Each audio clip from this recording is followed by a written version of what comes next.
الحلو اللي سمعته وحشه. هو ده الله. مش القاذورات اللي في دماغك. انا اقصد الحاجه الحلوه بجد، الايس كريم والحلويات اللي بنموت فيها. مع اننا عارفين ان كترها بيتخننا ويسوي سناننا وممكن يجيب لنا سكر، ما بنقدرش نقاومها حتى لو شبعانين. ايه الغباوه دي؟ ده اللي هنعرفه في ذاكرنا. السكر مش حلويات وعصاير وبس، السكر كلمه عامه بتوصف الكربوهيدرات او الجلوكوز تحديدا، واليوناني معناها الحاجه الحلوه. لبنان في المريض 307. بس مشاكله بقت كتير ووصلت حتى العيال الصغيره اللي نادر لو لقيت واحد فيهم سنانه مش مسوسه بسبب الحلويات. وقبل ما تقطم في امه اللي مدلعاه وتجيب له حلويات، لازم تفهم ان الموضوع اعمق واقدم من كده بكتير، والغلبانه ما ينفعش تشيل الذنب كله لوحدها.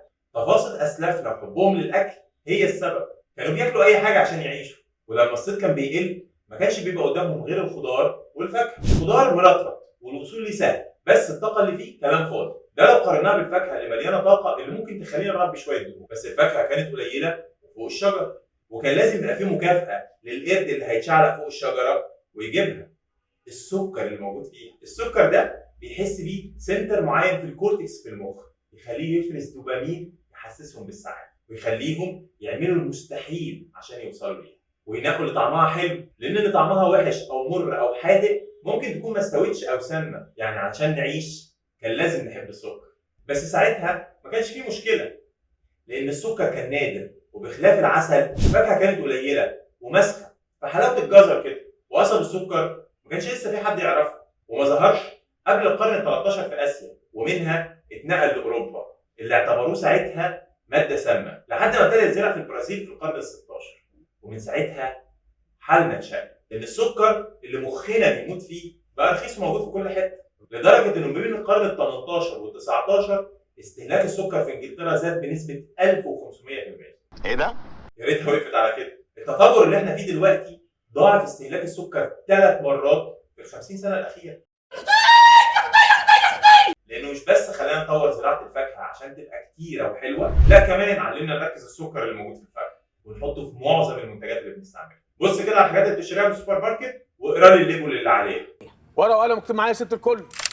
جلوكوز، فركتوز، لاكتوز، مالتوز، ديكستروز، سكروز، ده طبعا غير النشا والعسل. وده زود استهلاكنا للسكر، لان سكر الفاكهه على شكل عصير او سيرب من غير الفايبر بيضحك على مخنا وبيلخبط هرمون الليبتين اللي بيقول لجسمك انك شبعت، وده بيخليك تاخد اكتر من احتياجاتك. ده غير الشوجر راش اللي بيخليك مهايبر ويحط السكر في مخك في حته لوحده ويخليك ما تزهقش منه، عكس باقي الاكلات اللي مهما كنت بتحبها هتزهق لما تكررها، لان الدوبامين اللي بيتفرز مع تكرار نفس الاكل بيقل كل مره، وده بيخلينا ننوع في اكلنا. بس مع السكر حبنا ليه بيتحول لادمان، لان مخنا مع تكرار الاوفر اكتيفيشن اللي بيحصل للريورد سيستم مع تكرار اكل الحلويات بيطور نفسه في عمليه اسمها النيوروبلاستيستي، ودي بتعمل لك شوجر كرافينج، يخليك ما تقدرش تمسك نفسك قدام الحلويات، وخصوصا لو مضغوط او جعان، ويعمل لك توليرنس، يخليك عشان تحس بنفس السعاده لازم تزود الكميه. مش بقول لك ادمان.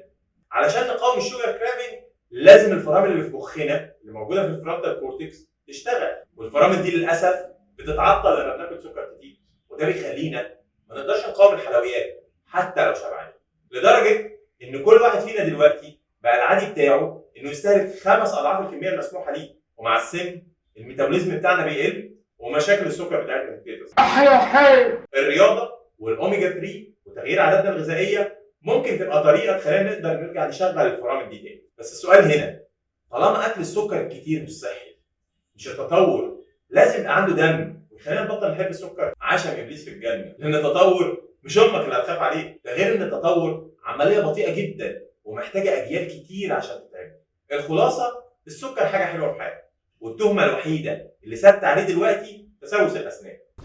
هذه جريمه اللي بتعملون، جريمه بسيطه، دي جنحه مش جنان، ولو سمعته بقت وحشه دلوقتي فاحنا السبب فيها لما استخدمناه بطريقه غلط وكميات كبيره احنا مش قدها. علشان كده لازم نتعلم نستمتع بيه ونفرمل نفسنا ساعه اللزوم، علشان نقدر نحمي نفسنا ونحمي مخنا منه.